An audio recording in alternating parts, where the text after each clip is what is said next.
Presiden Jokowi menjadi magnet di KTT G20. Kayak begini dibilang bukan siapa-siapa. Kita ini sudah masuk negara di G20. Artinya kita ini sudah masuk golongan negara besar. Jangan lagi ada yang merasa inferior dan merasa, apalagi merasa kita ini negara kecil. Sekali lagi saya ulang, kita ini negara besar, sudah masuk negara G20. Kita ini negara besar. Ya kalau kita masih merasa inferior seperti itu, ya bagaimana kita mau gagah datang ke sebuah summit, sebuah konferensi. Saya selalu minta pada Bu Menlu, pada Dubes yang kita mau konferensi, nanti makan malam saya minta duduknya di sebelah tuan rumah.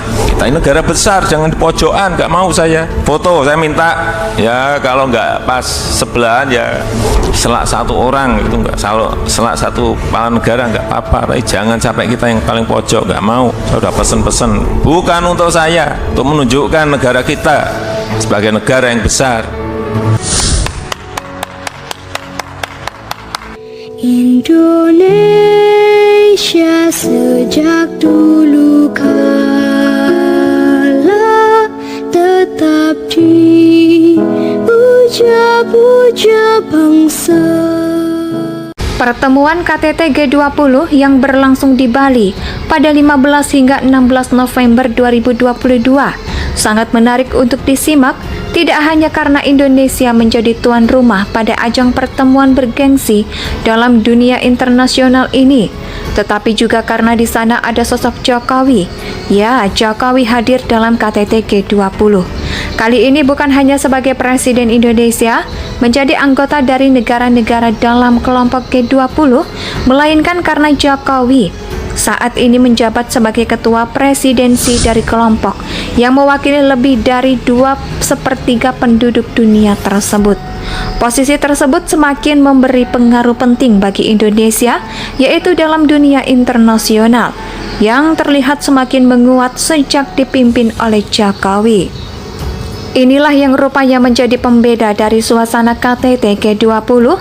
Di Bali saya pun membaca beberapa pemberitaan bahwa di sela-sela padatnya agenda KTT G20 juga akan dilakukan beberapa pertemuan antara Jokowi dengan beberapa pemimpin dunia, yaitu secara bergantian dalam rangka pertemuan bilateral yang melibatkan dua negara.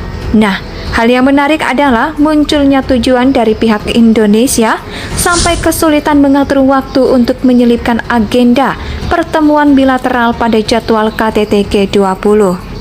Kali ini karena kabarnya beberapa pemimpin dunia itu ingin bertemu secara khusus dengan Presiden RI tersebut. Kondisi yang tidak mungkin terjadi seandainya Indonesia hanya dianggap sebagai negara berkembang, biasa lemah dan tak berdaya, atau dianggap bisa disetir oleh negara-negara luar, khususnya oleh Amerika Serikat. Memang kita tidak tahu persis agenda apa yang dibicarakan oleh para pemimpin negara itu dalam pertemuan bilateral, tetapi kita bisa meyakini bahwa pertemuan itu pastilah untuk membahas hal yang sangat penting, tidak hanya bagi masing-masing negara, tetapi juga untuk tujuan yang lebih luas. Jokowi, seperti yang kita ketahui, memang menjadi magnet setiap kali ada acara internasional, baik di tingkat ASEAN, tingkat Asia, hingga tingkat dunia. Kita tentu masih ingat beberapa pemberitaan yang beredar di media-media online maupun media sosial, di mana posisi Jokowi saat berfoto bersama para pemimpin dunia kerap kali berada di area tengah dari perkumpulan para pemimpin negara dunia tersebut. Minimal Jokowi berdekatan dengan pemimpin dari negara-negara besar dan kuat di Eropa maupun Amerika.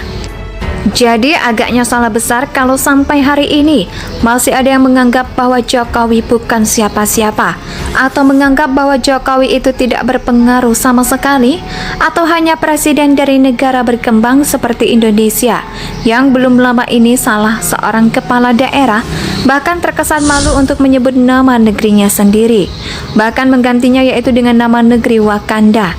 Semakin bangga saya dengan Pak Jokowi. Kalau sudah begini, saya pun semakin yakin bahwa untuk Pilpres 2024 nanti, posisi Pak Jokowi masih sangat penting dalam menentukan arah atau pilihan dari para pendukungnya akan tertuju pada calon penerus beliau setidaknya selama 5 tahun mendatang. Pertemuan KTT G20 yang berlangsung di Bali pada 15 hingga 16 November 2022 sangat menarik untuk disimak, tidak hanya karena Indonesia menjadi tuan rumah pada ajang pertemuan bergengsi dalam dunia internasional ini, tetapi juga karena di sana ada sosok Jokowi. Ya, Jokowi hadir dalam KTT G20. Kali ini bukan hanya sebagai Presiden Indonesia menjadi anggota dari negara-negara dalam kelompok G20, melainkan karena Jokowi saat ini menjabat sebagai ketua presidensi dari kelompok yang mewakili lebih dari 2/3 penduduk dunia tersebut. Posisi tersebut semakin memberi pengaruh penting bagi Indonesia, yaitu dalam dunia internasional, yang terlihat semakin menguat sejak dipimpin oleh Jokowi. Inilah yang rupanya menjadi pembeda dari suasana KTT G20.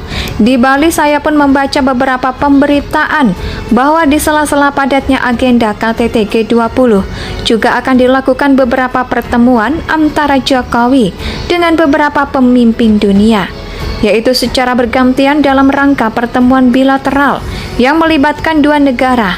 Nah, hal yang menarik adalah munculnya tujuan dari pihak Indonesia sampai kesulitan mengatur waktu untuk menyelipkan agenda pertemuan bilateral pada jadwal KTT G20.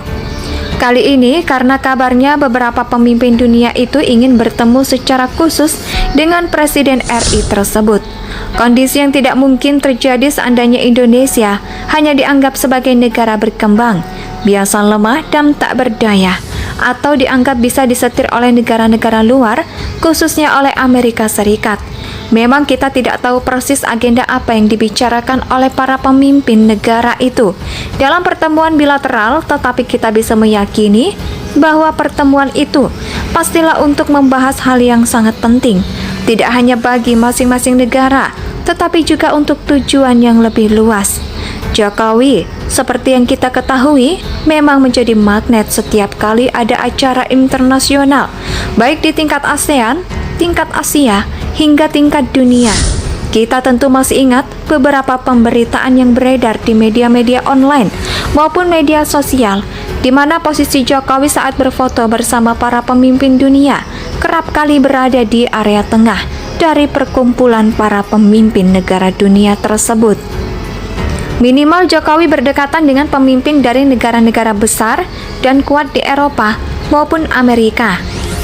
Jadi agaknya salah besar kalau sampai hari ini masih ada yang menganggap bahwa Jokowi bukan siapa-siapa, atau menganggap bahwa Jokowi itu tidak berpengaruh sama sekali, atau hanya presiden dari negara berkembang seperti Indonesia yang belum lama ini salah seorang kepala daerah bahkan terkesan malu untuk menyebut nama negerinya sendiri, bahkan menggantinya yaitu dengan nama negeri Wakanda. Semakin bangga saya dengan Pak Jokowi. Kalau sudah begini, saya pun semakin yakin bahwa untuk Pilpres 2024 nanti, posisi Pak Jokowi masih sangat penting dalam menentukan arah atau pilihan dari para pendukungnya akan tertuju pada calon penerus beliau setidaknya selama 5 tahun mendatang. Pertemuan KTT G20 yang berlangsung di Bali pada 15 hingga 16 November 2022 sangat menarik untuk disimak, tidak hanya karena Indonesia menjadi tuan rumah pada ajang pertemuan bergengsi dalam dunia internasional ini, tetapi juga karena di sana ada sosok Jokowi. Ya, Jokowi hadir dalam KTT G20. Kali ini bukan hanya sebagai Presiden Indonesia menjadi anggota dari negara-negara dalam kelompok G20, melainkan karena Jokowi saat ini menjabat sebagai ketua presidensi dari kelompok yang mewakili lebih dari 2/3 penduduk dunia tersebut. Posisi tersebut semakin memberi pengaruh penting bagi Indonesia, yaitu dalam dunia internasional, yang terlihat semakin menguat sejak dipimpin oleh Jokowi. Inilah yang rupanya menjadi pembeda dari suasana KTT G20. Di Bali saya pun membaca beberapa pemberitaan